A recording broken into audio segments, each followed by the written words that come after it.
Halo semuanya, salam damai ya. Nah, apa yang terlintas dalam pikiran atau dalam benak Anda pada waktu mendengar kata Ethiopia? Mungkin yang terpikir itu adalah kemiskinan yang sangat-sangat parah, kelaparan dan kekeringan yang begitu masif dan luas, plus perang saudara aka konflik yang berkepanjangan. Eits, tunggu dulu. Ternyata kalau kita masih berpikir demikian, itu artinya kita masih belum move on. Padahal Ethiopia itu bukan cuma move on, udah gaspol gitu ya.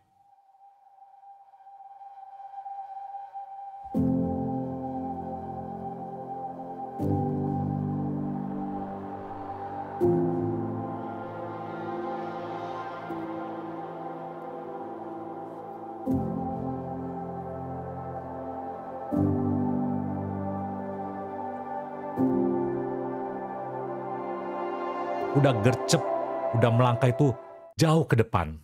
Kenapa demikian? Ibarat princess, Ethiopia itu terus bersolek, semakin kinclong, semakin glowing, dengan pembangunan infrastrukturnya yang begitu luar biasa dahsyat, dengan kemajuan ekonominya yang bahkan dipuji oleh Bank Dunia, dan dalam stabilitas politik dan keamanan, negeri ini menjadi panutan, bahkan dikenal sebagai negeri yang menjadi pembawa damai di tengah-tengah tanduk Afrika, satu kawasan yang memang sangat rawan yang ada di wilayah Afrika itu. Sekarang kita kembali ke Ethiopia masa kini. Jangan lagi bicara, jangan lagi ingat Ethiopia masa lalu. Betul, mereka di masa lalu itu masa yang ibaratnya madesu, begitu ya, tanpa harapan. Tapi kini terjadi miracle, terjadi keajaiban, atau bisa dikatakan suatu transformasi yang luar biasa dan sangat dahsyat, sangat signifikan terjadi di dalam negeri Ethiopia ini. Ethiopia menjadi negeri yang menjadi model bagi pembangunan di negara-negara Afrika. Nah, saya sudah paparkan bahwa Ethiopia ini adalah negeri yang patut menjadi panutan dan bisa menjadi inspirasi bagi negeri kita Indonesia. Ini menurut opini saya begitu ya. Ethiopia itu maju karena Ethiopia itu mau berkolaborasi dengan negara-negara maju. Dia bekerja sama dengan Israel, dia juga bermitra dengan negara Tiongkok. Ethiopia, jangan salah, dia tidak hanya bekerja sama, bermitra, atau menggantungkan diri pada negara asing atau negara lainnya yang terkenal maju.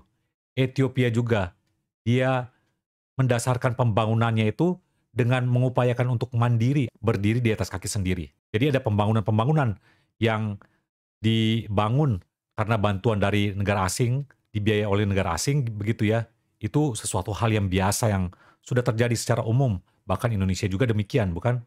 Tapi ada juga pembangunan yang dia lakukan dengan mengandalkan dana atau mengandalkan duitnya sendiri.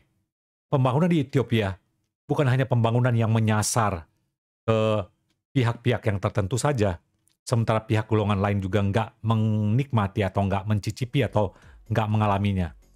Pembangunan yang terjadi di Ethiopia itu berdampak ke semua lini masyarakat, ke semua strata sosial. Inilah yang menjadi model pembangunan yang patut ditiru. Jadi dari sektor industri, sektor infrastruktur, kemajuannya itu begitu digeber, begitu dahsyat, begitu luar biasa. Akan tetapi, pembangunan yang selain jasa itu, misalnya sektor pertanian, tetap diperhatikan, tetap diupayakan. Jadi kita lihat bagaimana pembangunan yang terjadi secara holistik, secara utuh itu terjadi dan berdampak di tengah-tengah negeri Ethiopia ini.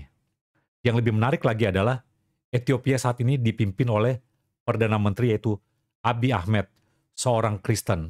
Dia lahir dari keluarga yang sebenarnya bisa dibilang keluarga yang pluralis begitu ya. Ibunya dan bapaknya itu beda agama. Abiy Ahmed ini pada akhirnya memilih keyakinan kekristenannya itu, maka dia tetap menunjukkan kasih. Abiy Ahmed ini dikenal sebagai pemimpin yang mengutamakan prinsip kasih, walaupun dia pernah berdinas atau berkarir di bidang intelijen atau militer.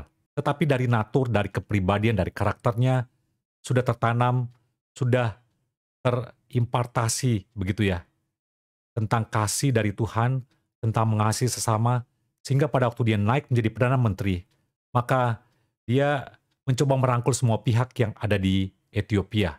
Bahkan yang terobosan luar biasa yang dia lakukan itu adalah dia mengadakan perdamaian dengan negeri yang menjadi musuh bebuyutan dari negerinya sendiri, yaitu negeri Eritrea. Udah musuhannya itu selama 20 tahun, bayangin.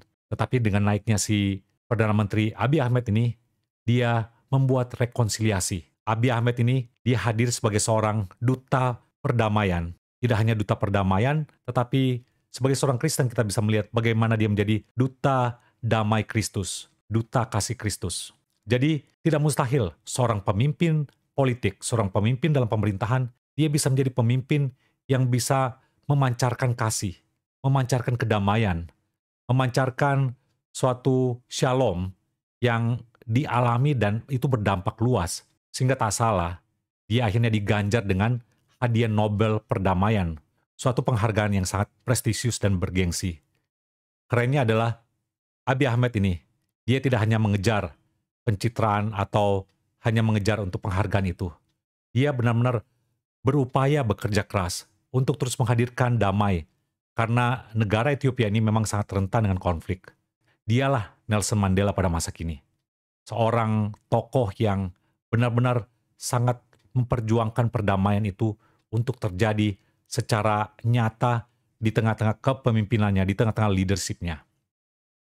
Abiy Ahmed ini menjadi seorang sosok yang bisa menjadi teladan dari para pemimpin, baik pemimpin senior maupun pemimpin muda, terutama bagi orang Kristen. Ini menjadi sosok panutan, sosok inspirasi yang patut ditiru.